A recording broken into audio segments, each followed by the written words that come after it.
గురుగారు, నిత్య దీపారాధనకి వస్త్రధారణ ఎలా ఉంటే బావుంటుంది? దీపారాధన అనేది చాలా శ్రేష్టమైన పూజా విధానం అమ్మ. పూజలు చేసే వద్దకు అనేక రకాల పద్ధతులున్నాయి. హ్మ్. దీపారాధన లేకుండా కూడా పూజలు చేయవచ్చు. హ్మ్.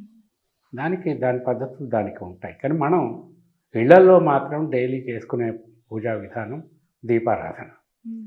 దీపారాధన పూజా విధానంలో మనకి అత్యంత శుభకరమైన ఫలితాలనిచ్చే పద్ధతులని మనం ఆచరించాలి. అంటే మనకి తెలిసి తెలియక కొన్ని పద్ధతిలో చేస్తూ ఉంటాం. అది విరుద్ధమైన పద్ధతి అన్న విషయం కూడా మనకి తెలియదు. హ్మ్. కానీ జనరల్‌గా చేసేస్తుంటారు. ఆ కొన్ని ముఖ్యమైన విషయాలు తెలుసుకోవటం మంచిది. దీపారాధన ఏమున్నది? దీపాలను వెలిగించటం దీపారాధన అంటాం. కానీ దీపాలను ఎలా వెలిగించాలి? హ్మ్.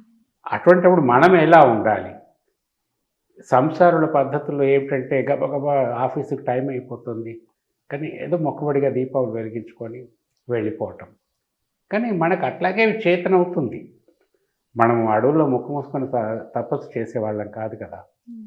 మనకున్న సమయ నిబంధనలను బట్టి, మనకున్న సమయభావం చేత అట్లాగే చేస్తాం. హ్మ్. కానీ అందులో కూడా కొన్ని చిన్న చిన్న నియమాలు కొన్ని పాటిస్తే మీకు రిజల్ట్ చాలా బాగుంటుంది. మీరు ఆశ్చర్యపోతారు. ఓకే. ఒకటి ఏంటంటే పొద్దున బస్సు టైం అయిపోతుంది, ఉద్యోగానికి వెళ్ళాలి. లేకపోతే ఆ సమయంలోనే మనకున్న కొద్ది సమయంలోనే చేసేస్తాం. చాలాసేపు చేసే దీపారాధనకైనా, కొంచెం సేపు దీపారాధనకైనా కూడా చాలామందికి తెలియంది ఏమిటంటే, హ్మ్. దీపారాధన చేయటానికి మీకు ఒక హాఫ్ మినిట్ టైమే పడుతుంది. హ్మ్. 2 దీపాలు వెలిగించటానికి. కానీ మనం చేసే పూజలు, చదివే శ్లోకాలు ఇవన్నీ అరగంట ఉండొచ్చు. హ్మ్. అరగంట మొత్తం దీపారాధన అనుకోకూడదు. ఓకే. దీపం వెలిగించే సమయం మాత్రమే చాలా ముఖ్యమైన సమయం. హ్మ్. ఆ తర్వాత మీరు అరగంట పూజ చేస్తారా? 5 నిమిషాలు పూజ చేస్తారా? అది ఒక్కొక్కరి పద్ధతి ఒక్కొక్క విధంగా ఉంటుంది. ఏమిటంటే ఫస్ట్ పూజకి కూర్చునేటప్పుడు మనము శుభ్రంగా ఉండాలి. ఇది కొత్తగా చెప్పే అవసరం లేదు. కానీ శుభ్రంగా ఎట్లా ఉంటే శుభ్రంగా ఉన్నట్టు? హ్మ్. అది తెలియదు. సాధారణంగా ఏం చేస్తారంటే స్నానం చేసేసి గబగబా ఒళ్ళు తుడుచుకొని, టవల్ కట్టుకొని వచ్చేసి కూర్చొని లేదా నిలబడి దీపాలు ఒత్తేస్తారు, లేకపోతే ఆయిల్ పోస్తారు, దీపాలు వెలిగిస్తారు. శుక్లాంబరధరం విష్ణుం శశివర్ణం ఏదో 4, 5 శ్లోకాలు చదివేసుకొని దండం పెట్టుకొని పోతారు. హ్మ్. ఇది జనరల్గా అందరూ చేసేది. కానీ మనకు కొంచెం సమయం ఉన్నా సరే కొన్ని నియమాలు తప్పకుండా పాటించాలి. ఫలితం బాగుంటుంది. ఒకటి ఏమిటంటే మీరు స్నానం చేసిన తర్వాత ఏ టవల్తోనైతే తుడుచుకుంటారో అదే టవల్ కట్టుకొని పూజకు వెళ్ళొద్దు. తప్పకుండా పొడి టవల్ వేరే ఉండాలి. లేదా పూజకు సంబంధించి వేరే ఒక పంచో ఏదో ఒకటి పెట్టుకోవాలి. ఒక వస్త్రం సపరేట్గా హ్మ్. పూజలప్పటికి 2 వస్త్రాలు పెట్టుకోవచ్చు. ఒకటి ఉతికి ఉన్నా ఇంకొకటి రెడీగా ఉంటుంది. పొడి వస్త్రాలు ఇస్త్రీ చేసి పెట్టుకునే అవసరం లేదు ఇది మగవారికైతే. మగవారికి. ఆడవారికైతే? ఆడవారికైతే మామూలుగా చీర హ్మ్. అది ప్రత్యేకంగా పెట్టుకోవాలి పూజలకి. హ్మ్. రోజువారీ కట్టుకునే చీరలే అవి పెట్టుకోవద్దు. ఓకే. దీనికి ప్రత్యేకంగా వేరే పెట్టుకోవాలి. ఓకే. Cotton okay. సిల్క్ అంత అవసరం లేదు. Cotton saris the best. హ్మ్. అది ఎందుకు కాటన్ శారీస్ బెస్ట్ అంటే, కాటన్ శారీస్ అయినా, కాటన్ పంచెలైనా కూడా ఊరికే అవి జారిపోవు. హ్మ్. అవును. సెకండ్ థింగ్ వాటిని శుభ్రపరచడం చాలా ఈజీ. అవి ఎండటం కూడా ఈజీనే. బ్యాక్టీరియా పాలు తక్కువ. హ్మ్. కంఫర్ట్‌గా కూడా ఉంటుంది. కంఫర్టబుల్గా కూడా ఉంటాయి. మన ఒంటికి ఉన్న తేమని కూడా అవి పీల్చేస్తుంటాయి. హ్మ్. కాబట్టి వీ ఫీల్ కంఫర్టబుల్. ఓకే. ఇది ఒకటి. ఏమిటి? మనం ఏ గుడ్డతోనైతే ఒళ్ళు తుడుచుకుంటామో అదే గుడ్డ చుట్టుకొని పూజకి వెళ్ళొద్దు. హ్మ్. వీళ్ళు సాధులు, సంతులు వీళ్ళు కూడా చూడండి. వాళ్ళు కాలువ గట్టుకెళ్ళి లేకపోతే నది గట్టుకెళ్ళి అక్కడ స్నానం చేసిన తర్వాత, స్నానం చేసేటప్పుడు ఒక వస్త్రం ఉంటుంది వాళ్ళ దగ్గర. అంటే ధోతి కట్టుకొనో పంచ కట్టుకొనే స్నానాలు చేస్తారు. ఊరికే అవన్నీ ఇప్పేసి చేయరు. చేసి వచ్చిన తర్వాత దాన్ని పిండేస్తారు. పిండేసి వేరే వస్త్రం కట్టుకొని పూజలకు వెళ్తారు. అది ముఖ్యమైన పద్ధతి. మనం గృహస్థు కూడా అట్లాగే వేరే ఒక వస్త్రం పెట్టుకుంటే మంచిది. అది ఒకటి. రెండో విషయము, కేవలం ఆ వస్త్రం కట్టుకొని అట్లాగే పూజలు చేయొద్దు. ఒక పై పంచ ఒకటి వేసుకోవాలా తప్పకుండా. ఆడవాళ్ళు కూడా అంతే. అంటే పై పంచ అంటే ఒక చిన్న టవలు, ఇలా ఒక పొడవాటి కర్చీఫ్ కానీ, ఒక చిన్న రుమాలు కానీ, అది ఇట్లా వేసుకోవాలి భుజం మీద, ఉత్తరీయంలాగా.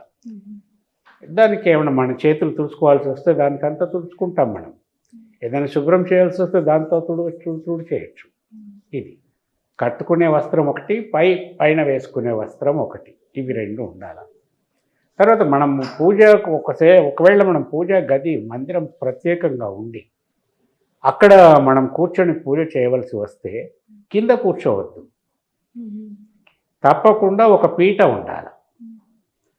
అది ప్లాస్టిక్ పీట కావచ్చు, చెక్క పీట కావచ్చు, ఏదైనా కావచ్చు. ఆ పీట మీద ఒక వస్త్రము కప్పి దానిపైన కూర్చోవాలి. ఇవి 3 వస్త్రాలు: కట్టుకునే వస్త్రము, వేసుకునే వస్త్రము, కూర్చునే వస్త్రము. ఇది 3 విషయాలు పాటించాలి. నిలబడే పూజ చేస్తున్నాం అనుకోండి, కింద కాకుండా కింద ఒక దర్బల చాప కానీ, లేకపోతే కాటన్ ఇది ఉంటుంది కదా కాళ్ళు తుడుచుకునేది, అట్లాంటి కాళ్ళు తుడుచుకున్న మ్యాట్ కొత్తగా దీని పర్పస్ కోసమే తీసి పెట్టుకోవాలి. ఇక్కడ పెట్టి మళ్ళీ తీసుకెళ్ళి తలుపు అక్కడ పెట్టొద్దు. దానిపైన నిలబడి లేకపోతే పీట పైన కూర్చొని చక్కగా పూజ చేసుకోవాలి. దీపారాధన సమయంలో ఏంటి, ఒత్తులు వెలిగించే విషయము చాలా ముఖ్యమైనది. మనకి మామూలుగా పూజ చేసి మన పని అయిపోయింది అనుకుని వెళ్ళిపోవటం వాళ్ళకి నేనేం చెప్పదలుచుకోలేదు. బట్ ఉత్తమ ఫలితాలు కావాలి అనుకునే వాళ్ళు ఇవన్నీ చేయాలి. ఇప్పుడు 2 వైపులా ఒత్తులు వేసి వెలిగిస్తూ ఉంటారు. ప్రమిదలో అడ్డంగా ఒత్తులు వేసి వెలిగిస్తూ ఉంటారు, ఇటొకటి ఇటొకటి.